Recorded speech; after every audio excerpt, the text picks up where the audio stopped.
is Lord Nebo.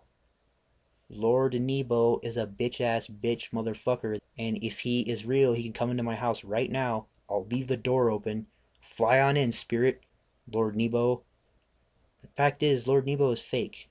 I can say that a million times now. It doesn't matter, because I know he's fake. I had some kind of belief in fucking that there was some other sort of thing that is possible, like some supernatural demon thing that cares or listens or hears you when you fucking read some shit out of a book. There's not.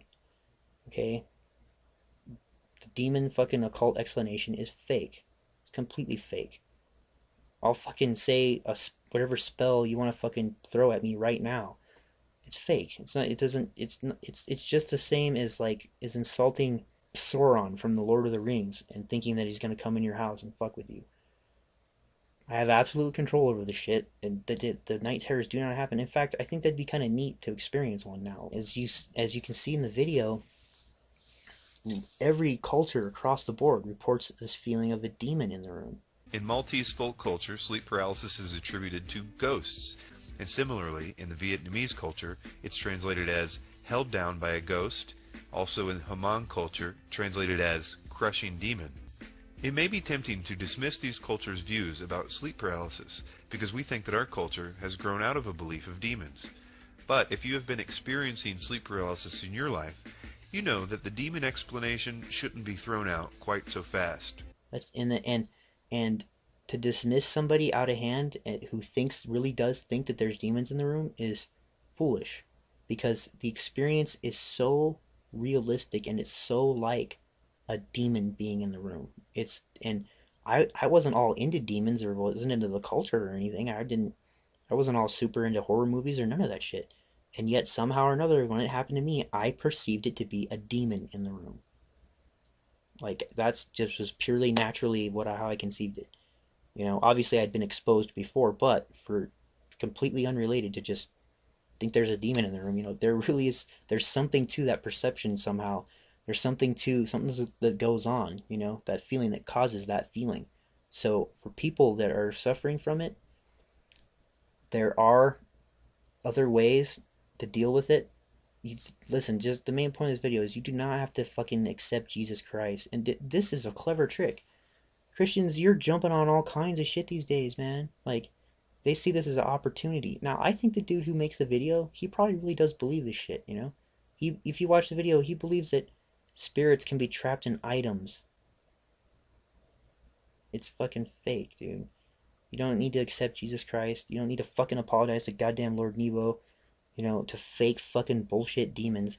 You don't need to do any of that, because that shit is not real. When you realize that all that bullshit is not real, you don't need to fucking grovel before it, apologize to it, accept it into your heart, or otherwise fucking treat it as though it has anything to do with reality, because it doesn't.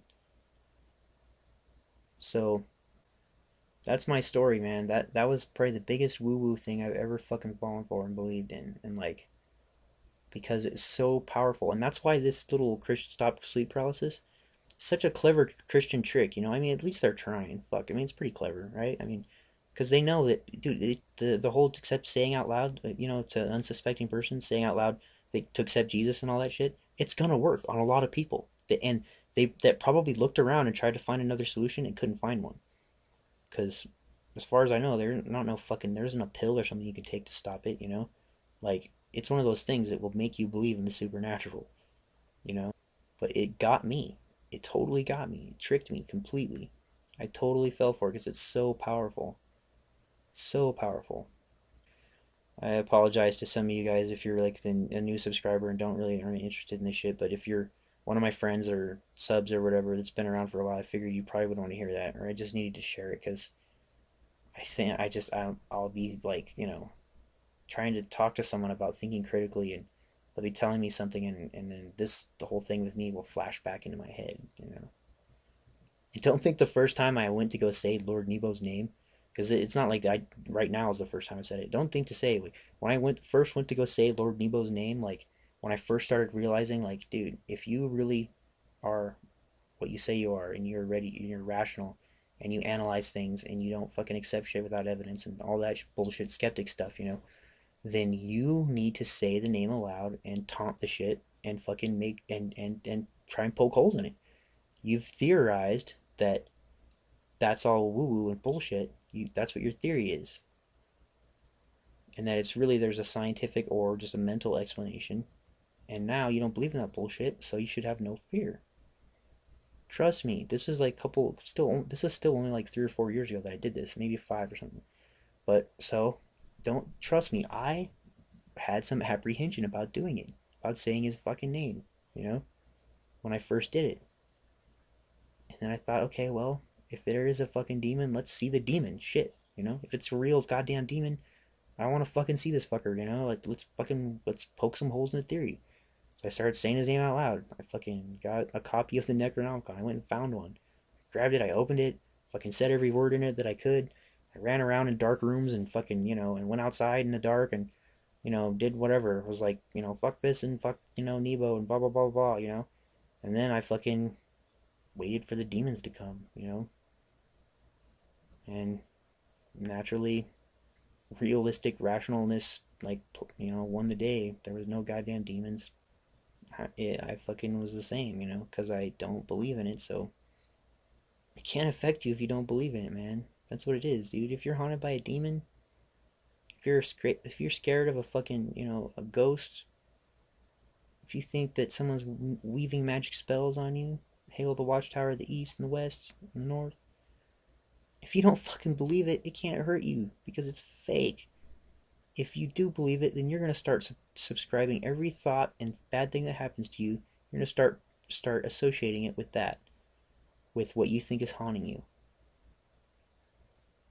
Self-confirmation bias, And then you get defeated. And you've lost. You've lost to something fake.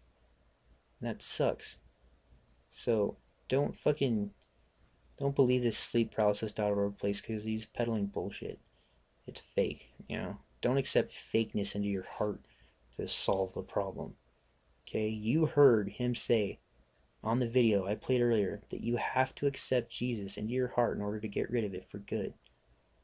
I'm sitting here right now. I have not had a sleep paralysis event in like 8 years.